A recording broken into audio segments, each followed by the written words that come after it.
थोरल्याबाई साहेब, आता तुम्हीच सांगितलं महाराजांना तर काहीतरी होईल. कशाबद्दल म्हणताय तुम्ही? शृंगारपुरी जाण्याबद्दल. धाकट्याबाई साहेब, बघा ना, एवढी आनंदाची खबर आलीय. इतक्या वर्षांनी आपल्या घरात बाळ जन्माला आलंय आणि ही तर आपली पहिलीच नात.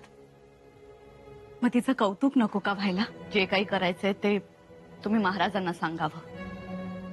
आमची एकदा जाऊन हौस फिटलीय. पुन्हा शृंगारपुरात जाण्याची इच्छा नाही आमची. तुम्ही या जाऊन. थोरल्याबाई साहेब, आणि राहिली गोष्ट नातीच्या कौतुकाची, ती आम्ही नात रायगडावर आल्यावर पूर्ण करू. सुनबाई आपली वाट बघत असतील. पटतंय सगळं आम्हाला, पटतंय की. पण तरीही युवराजांचं रक्ताने माखलेलं रूप, ते अघोरी साधू, तो नैवेद्य, त्या काली मातेच्या मूर्तीतला भेसूरपणा सतत सतत आमच्या डोळ्यासमोर येत असतो. नाही, आम्ही विसरायचा प्रयत्न करतोय, पण विसरता येत नाही आम्हाला. थोरल्याबाई साहेब, अहो, पुन्हा पुन्हा तोच विषय का उगाळत बसता? आता विसरा. आता मान्य, त्या सगळ्या गोष्टी आम्ही विसरू, परंतु कलशाभिषेक, धाकट्याबाई साहेब, त्या गोष्टी काही आम्हाला पटल्या नव्हत्या आणि रुचल्याही नव्हत्या. परंतु बाळाजी पंत चिटणीसांनी तर खुलासा केलाय ना आपल्याकडे, मग हा किंतु का मनात? धाकट्याबाई साहेब, तुम्ही खरंच भोळ्या आहात आणि हा तुमचा भोळेपणा देवघरात शोभून दिसतो, परंतु राजकारणाच्या पटावर हाच भोळेपणा लंगड्या आणि शिंग मोडलेल्या गायीसारखा असतो. असेल कदाचित, परंतु आम्हाला असं वाटतं की हा विषय आता इथेच थांबवावा. रीतीप्रमाणे आम्ही बाळंतविडा पाठवून दिलाय. मग झालं तर जायचं बघू, परंतु घाई मात्र करू नका, कारण महाराजांची जाण्याची फारशी तशी इच्छा नाही. घरातल्या प्रत्येकाने या बाबतीत कानाडोळा करणं बरं नाही. लोक काय म्हणतील, शिवाय अफवांचं पीक येतं ते वेगळंच. महाराजही म्हणतात की शहानिशा करतो. आम्हाला काही हे ठीक वाटत नाही. सूनबाईंच्या मनाचा विचार काही होत नाहीये कोणाकडून. हो, असं काही नाही. नाही, आपण गेलोही असतो, परंतु पाऊस तर बघा, मुसळधार पाऊस पडतोय, नद्या नाल्यांना महापूर आलाय. हे सगळं निवळू दे, मग आपण जाऊ. थोडं थांबावं.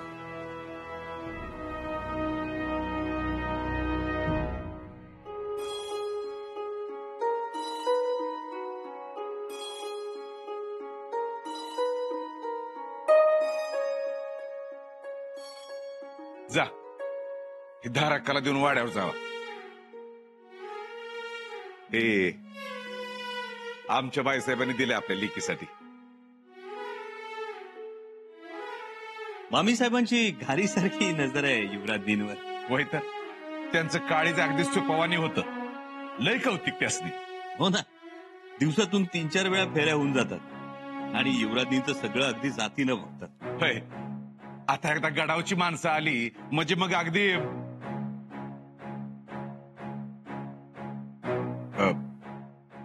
एक विचारू का युवराज? विचारा ना मामासाहेब, परवानगी कसली मागताय? वडीलधारे आहात तुम्ही. नाही म्हणजे महाराज खरंच तुमच्यावर नाराज नाहीत नव?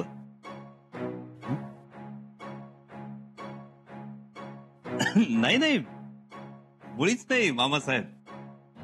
महाराज आणि आमच्यावर नाराज शक्यच नाही. नाही म्हणजे तुम्हासनी भेटाय नाहीत आलं किंवा तुम्हाला भेटाय बी बोलावलं नाही.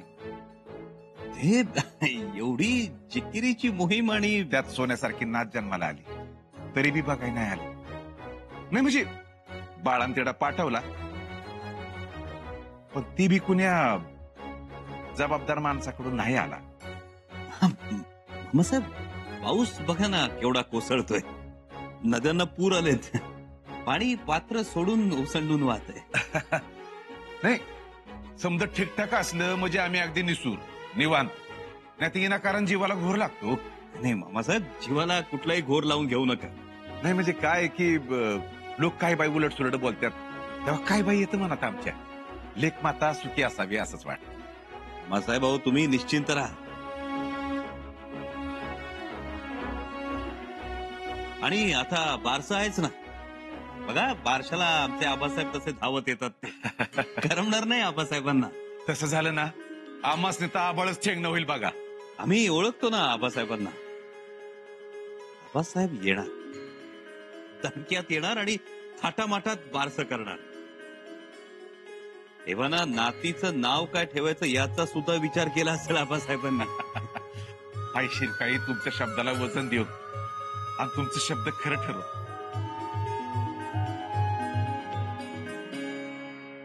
त्या दिवशी सदरेवर इतरही लोक होते, त्यामुळे खोलात शिरणं झालं नाही.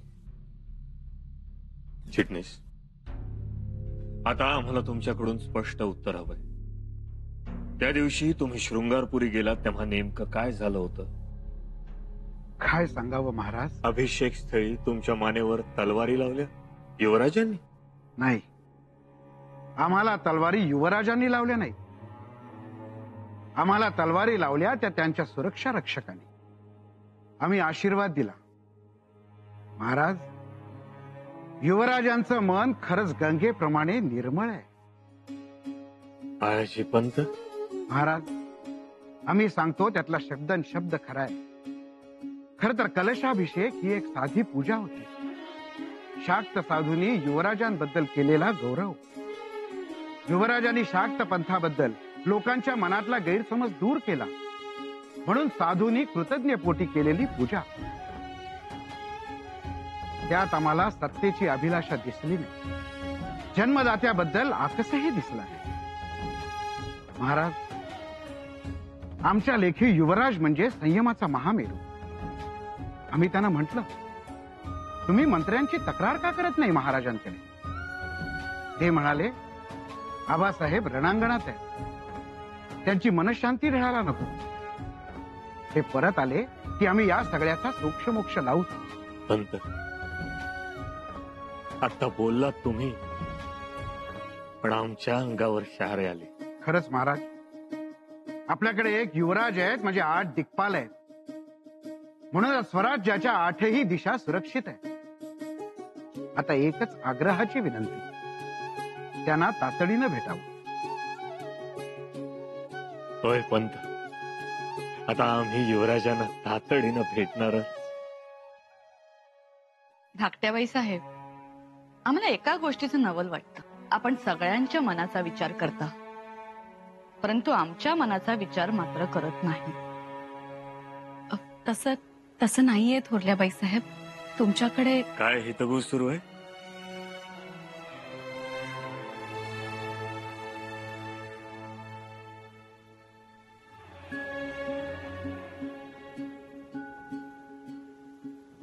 हितगुज नको करायला. आपल्याकडे तर आमच्यासाठी वेळच नसतो कधी. असं रुसक्या बुर्जावर उभे असाल तर खाली उतरा. शृंगारपूरला जायचंय, तयारीला लागा. महाराज, काय? होय, आम्ही आजोबा झालो आहोत, नाच झाली आहे आम्हाला. आम्हाला बाप नीट होता आलं नाही.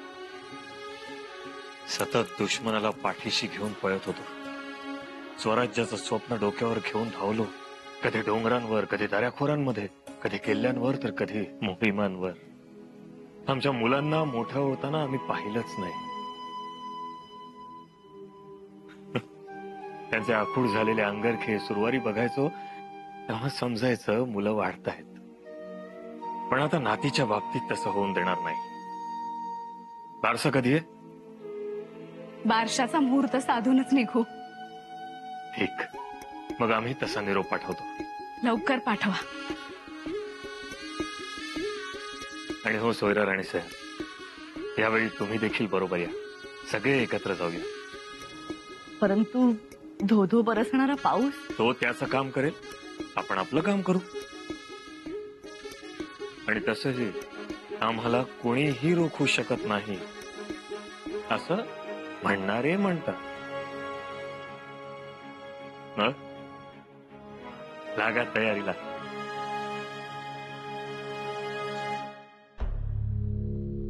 गड्यांनो, आज मालखांब खेळूया. मला अंदाज होताच, म्हणून रात्रीच मालखांबाला तिळाचं त्याल चोळलंय. आता पुसलं की झालं काम. महाराज उद्या मध्यान पावतर शृंगारपुरात दाखल होतील.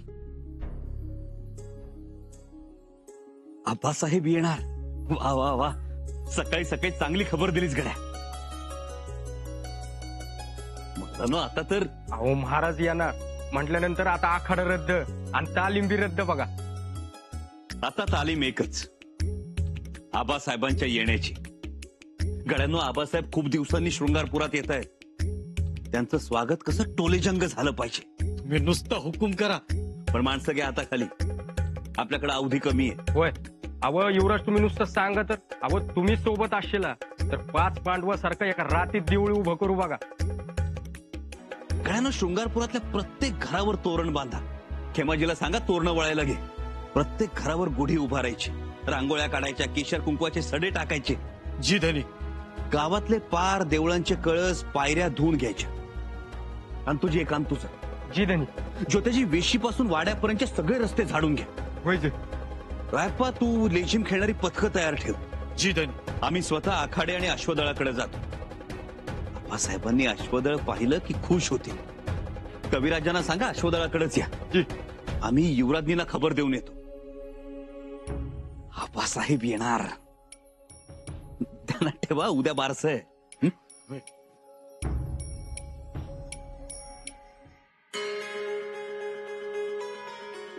महाराज या राणी साहेब. घ्या. झाली तयारी? जी. चला निघूया लवकर.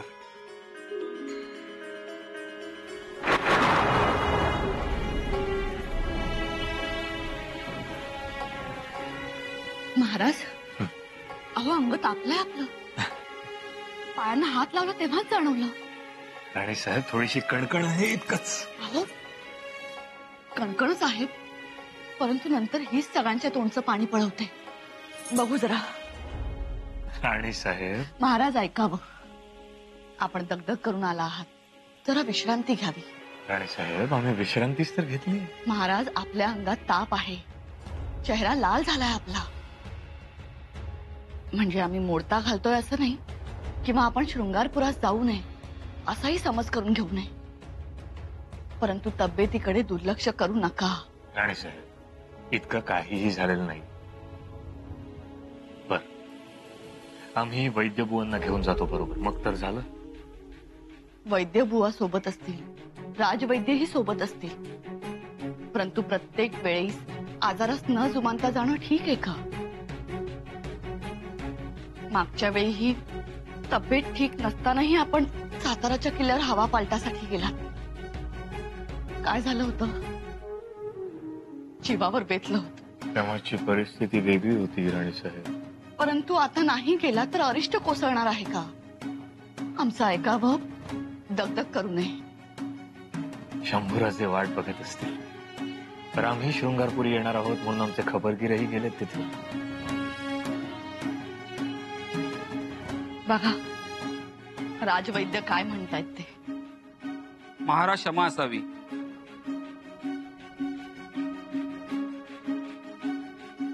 काल रात्री महाड, पोलादपूर, खेड भागात जोराचा वादळी पाऊस झाल्याने नद्यावरचे साकव वाहून गेले. शृंगारपूरकडे जाणाऱ्या सर्व वाटा बंद झाल्यात.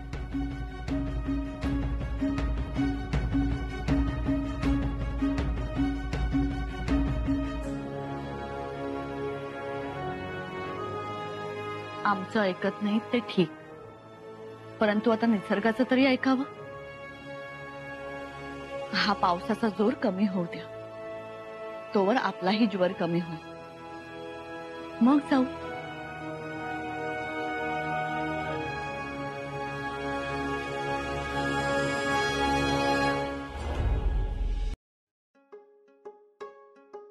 दादासाहेब,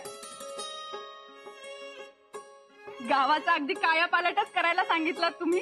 बघितलं तुम्ही? हो तर, शृंगारपुरास अगदी नव्या नवरीसारखं सजवायला सांगितलं आहे. स्वच्छ रस्ते, कुठेही घाण नाही.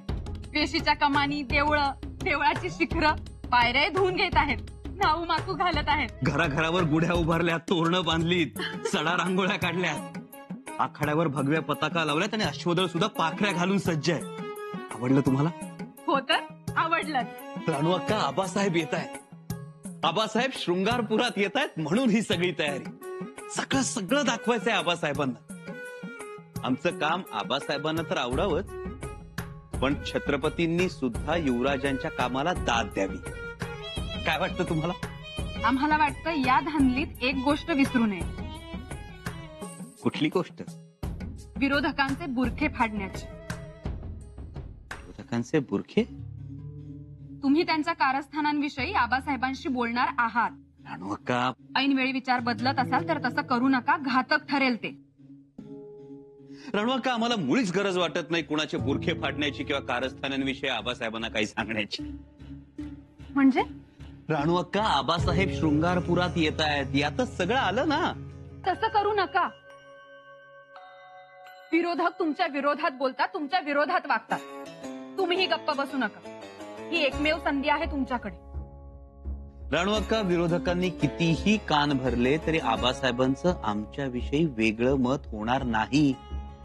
माफ करा, पण यावेळी भ्रमापासून 4 हात दूर राहा. आबासाहेब येत आहे, त्यांच्याशी चर्चा करा. राणूअक्का, तुम्हाला संकोच वाटत असेल तर आम्ही बोलतो आबासाहेबांशी. राणूअक्का, आमच्या आबासाहेबांच्या मनात आमच्याविषयी किंचितही गैरसमज असताना तर आबासाहेब शृंगारपुरात आलेच नसते. त्यामुळे तुम्ही निर्धास्त राहा.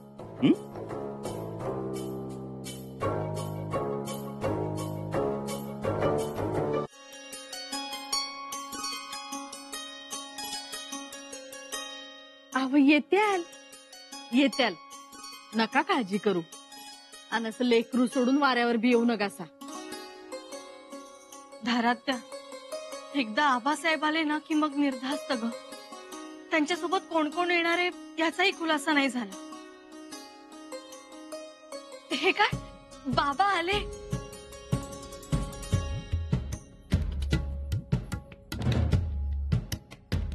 आबासाहेबांची काही खबर? नाही, अजून तर काय नाही.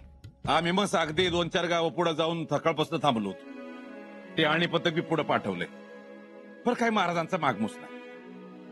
आम्ही पुन्हा एकदा जाऊन बघितलं. म्हणजे महाराजांचं कसं आहे, जे वाटणी येतो म्हणतील ते वाटणी येत्यालच असे बी नाही. मग पुन्हा एकदा जाऊन आलो. बरं केलं. हो, बरं युवराज, महाराजांचा काय अजून मागमूस नाही.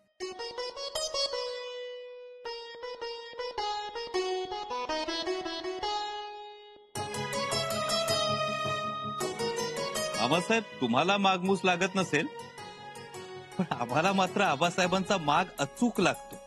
म्हणजे ते बघा, नजराणे आले.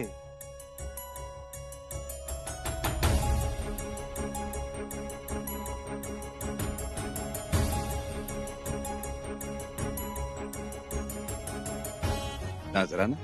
कुणाचे नजराने? अहो, कुणाचे म्हणजे आबासाहेबांचे नजराणे. आम्हाला आश्चर्याचा धक्का देण्याचं तंत्र वापरतायत आबासाहेब. पण पत्ताशीबाई, लवकर या, आबासाहेब आले. आले म्हणजे येणारच. मामासाहेब आधी नजराणे पाठवायचे आणि मग स्वतः यायचे. आपले आबासाहेब हे असे आहेत. आई भवानीच पावली म्हणायचे. पण आता एक गोष्ट बरी झाली, तुम्हाला इथे आबासाहेबांबरोबर खूप बोलायला मिळेल. चला, असतील तिथे स्वागताला सामोरे जाऊ. आम्ही जातो पुढं. आम्हाच नाही ठावत, म्हणजे महाराज ज्या वाटेनं जाते त्या वाटेने येतेलच असं काही नाही. बाळाला तयार करा. अहो, तयार करा म्हणजे सकाळपासून 2दा नटवलंय, 2दा काजळ घातलंय. घेऊन येतो आम्ही.